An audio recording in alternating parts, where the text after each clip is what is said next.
Okay, so on to the recap of 2016 No Mercy, coming to you from Sacramento, California. This was a very interesting show. A lot of things that aren't normally done were done on this show.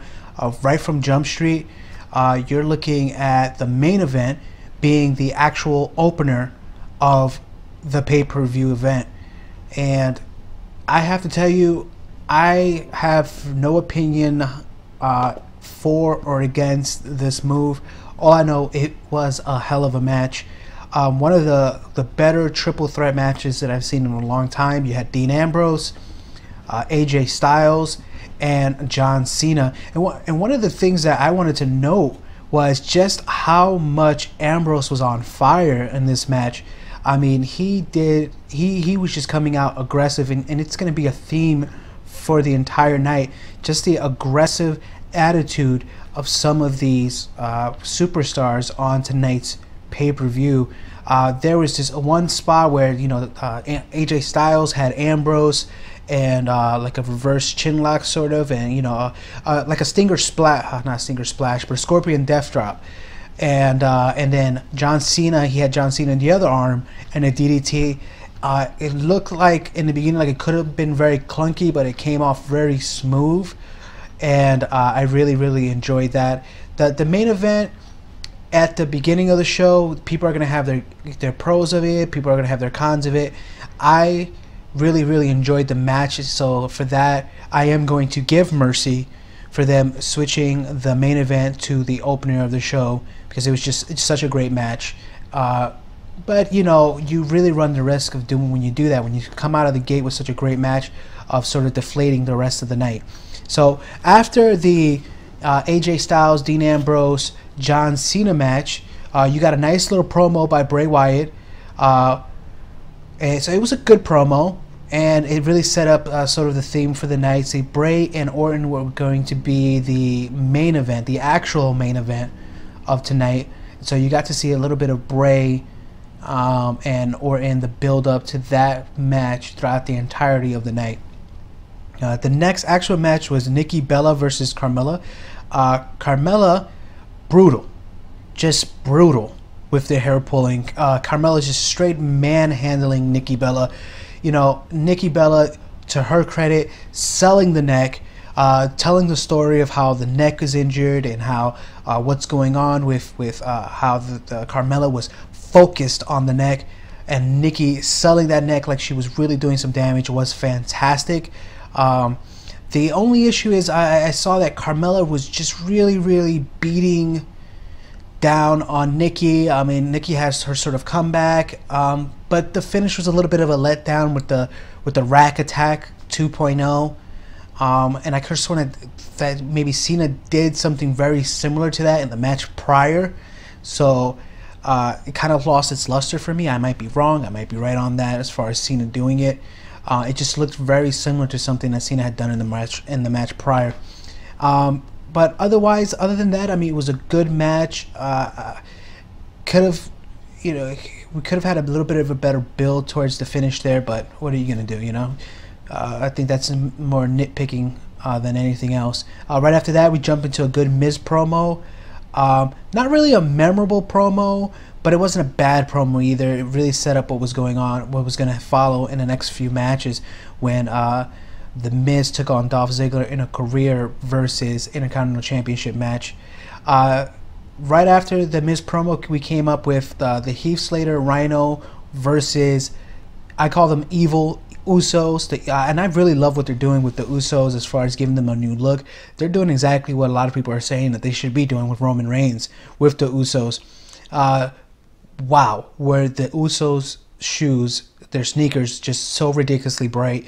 Kind of took me away from what was going on in the ring, because I think I lost some cones and rods in my eyeballs from looking at these sneakers. The He's Got Kids chant was amazing, and I really appreciated hearing that from the crowd. The crowd was very hot, very into the pay-per-view throughout the entire night. I mean, there were some moments where they came down a little bit, but they were pretty hot throughout the most of the night, and you really they were very vocal, and that was a very good thing. Jimmy or Jay Uso just kept saying, "I got kids too. I got kids too." It was pretty cool.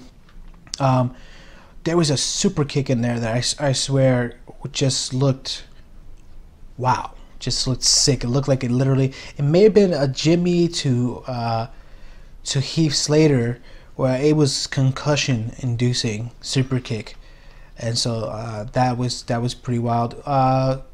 Heath Slater and Rhino. Rhino makes the comeback, and after Heath Slater is beaten down a little bit, same as pretty much the finish of most matches. It's Jimmy or Jay Uso with the gore, and 1, 2, 3, nice clean win for Heath Slater and Rhino.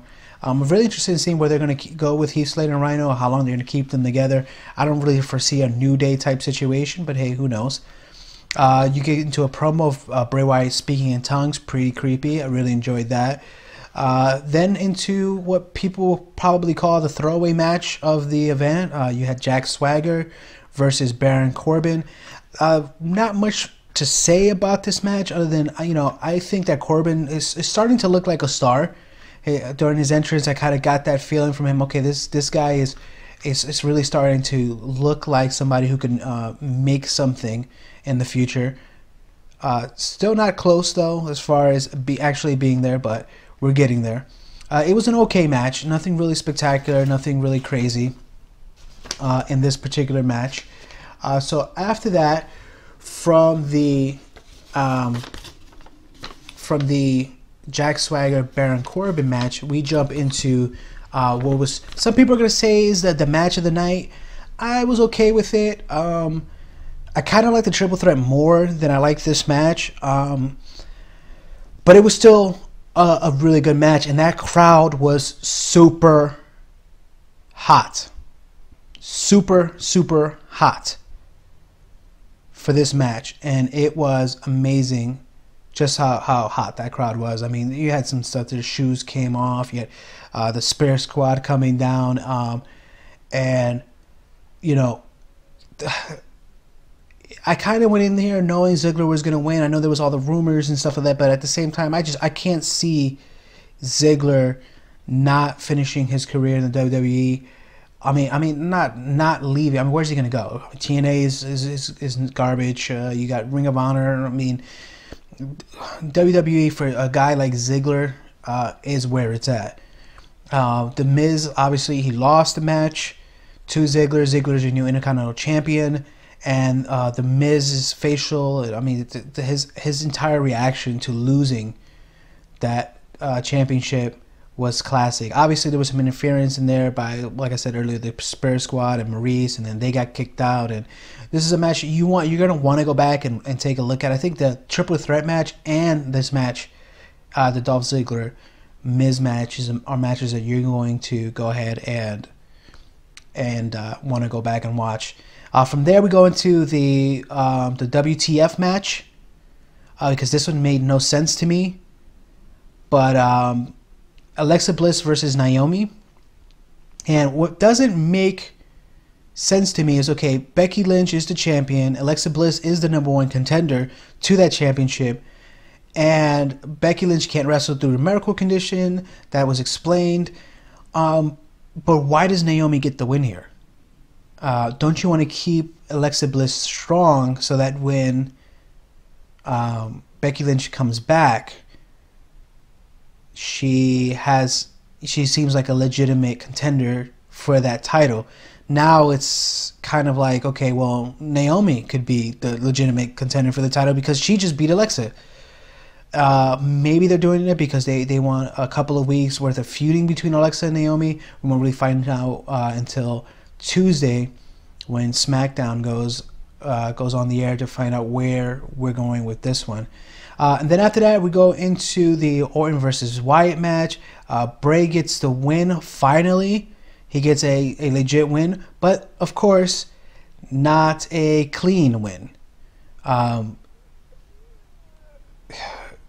I was a little confused. I thought that Luke Harper was or wasn't. I didn't know if he was drafted to Raw. I didn't really remember what happened there.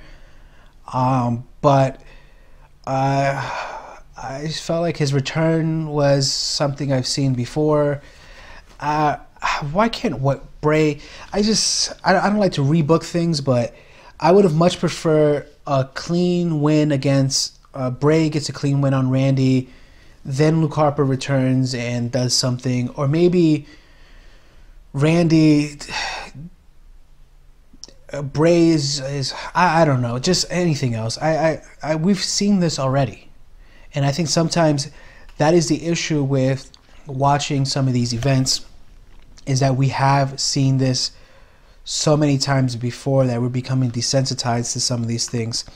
Overall, though, on a scale of good, better, best, this was the better of the pay-per-views. I believe it was better than Clash of Champions.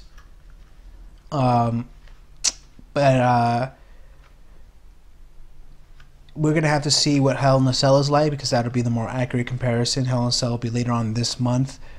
We want to try to keep the monthly pay-per-views against each other. But if right now, to me, this was the second best of the 3 brand-specific pay-per-views. Yeah, I think Clash of the Champions would be the last of the 3. This one would be the better of those. There really hasn't been that crazy breakout moment yet in the brands. Any of the stars, there hasn't been that crazy breakout star. Besides, see, The Miz right now is probably the biggest benefactor of the brand split, besides Heath Slater. You have Heath Slater, The Miz, those are the 2 biggest benefactors to me. Everyone else seems to still be in their same place that they were before. And we'll just have to keep going and seeing that. I mean, this brand split is here to stay, and so again, this would be the better of the WWE pay-per-views since the brand split, and I'm really looking forward to seeing what goes on next. I don't think Hell in a Cell can or will top this, even with a Charlotte Sasha Hell in a Cell match. I don't think it will. Maybe I just don't have high expectations for Hell in a Cell, because I don't have high expectations in Raw in general. But when we just talk about this specific pay-per-view, I think No Mercy definitely gets a thumbs up. You should definitely go back and watch Miz versus Ziggler, and watch the triple threat match in the beginning, the AJ Styles, John Cena, and Dean Ambrose match.